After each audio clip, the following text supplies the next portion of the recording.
भारत का पारंपरिक food millets आज राष्ट्रीय स्तर पर लोकप्रिय हो रहा है। पीएम मोदी जी इसी साल ग्लोबल मिलेट्स कॉन्फ्रेंस का उद्घाटन किया गया। मोदी जी के मिलेट्स को श्री अन्न बताया है, जिसका अर्थ पवित्र अन्न होता है। मिलेट्स एक ऐसा अनाज है जो शरीर के कई पोषक तत्वों की कमी को पूरा करता है। भारत की मिलेट्स फसलों में बाजरा, ज्वार, सावा, वरीगा आदि शामिल है। यह अनाज मानव शरीर को पर्याप्त मात्रा में पोषक तत्व प्रदान करते हैं। मिलेट्स ग्लूटेन फ्री होता है और इसमें protein, carbohydrate, iron, vitamin, fibre, phosphorus, vitamin C, vitamin D और बी कॉम्प्लेक्स होता है। मिलेट्स के प्रकार। मिलेट्स में आने वाले अनाज दो तरह के होते हैं। इन्हें इनके आकार के हिसाब से दो भागों में बांटा गया है। पहला बड़े दाने वाले मिलेट्स और दूसरा छोटे दाने वाले मिलेट्स।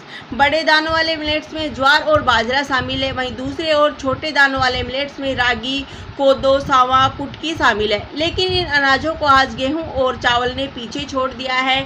हमारे पूर्वजों द्वारा अधिकतर इन्हीं अनाजों का सेवन किया जाता था, जिसके कारण वह हमेशा स्वस्थ रहते थे।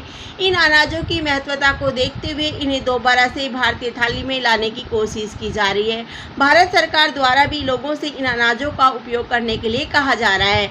अंतर्राष्ट्रीय पोषक अनाज वर्ष 2023। भारत सरकार द्वारा मिलेट्स अनाज के उत्पादन और उपयोग पर काफी जोर दिया जा रहा है। भारत सरकार के आग्रह पर संयुक्त राष्ट्र अमेरिका ने भी वर्ष 2023 को इंटरनेशनल मिलेट्स ईयर घोषित किया है।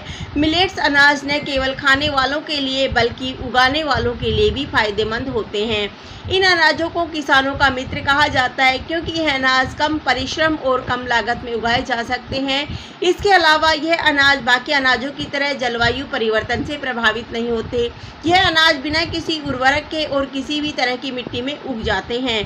क्यों हुआ मिलेट का उपयोग कम? मिलेट्स को इतना महत्व क्यों दिया जा रहा है? पहले हमारे पूर्वजों द्वारा खाने के लिए मुख्य रूप से ज्वार, बाजरे का इस्तेमाल किया जाता था, लेकिन धीरे धीरे जैसे समय बदलता गया, लोगों द्वारा ज्वार, बाजरे के बदले गेहूं और चावल का इस्तेमाल खाने के लिए किया जाने लगा। गेहूं और चावल भी एक पौष्टिक अनाज है, लेकिन ज्वार, बाजरा के मुकाबले इन अनाजों की कोई कीमत नहीं है। 60 के दशक के बाद से मिले का उत्पादन और काफ़ी कम हुआ है। मिलेट्स के उत्पादन की कमी होने के कारण हरित क्रांति को भी माना जाता है, क्योंकि 1960 में हरित क्रांति के बाद भारत के परंपरागत भोजन को हटाकर गेहूं, चावल और मैदे को बढ़ावा दिया जाने लगा था।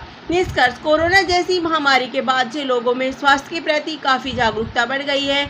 अब इंसानों द्वारा अपने परंपरागत भोजन को अपनाया जा रहा है। वे उस भोजन का इस्तेमाल कर रहे हैं जो प्राचीन काल से इस्तेमाल किया जा रहा है। मोटे अनाज को व्यक्ति इम्यूनिटी बूस्टर के रूप में इस्तेमाल कर रहे हैं और इसे सुपर फूड के नाम से भी जाना जाता है। मिलेट्स एकमात्र ऐसा अनाज होता है जो आपको एक ही तरह के खाने में कई तरह के विटामिन जैसे कि calcium, zinc, iron, magnesium, potassium, fibre, vitamin B, carotene प्रदान करता है। धन्यवाद। जय हिंद।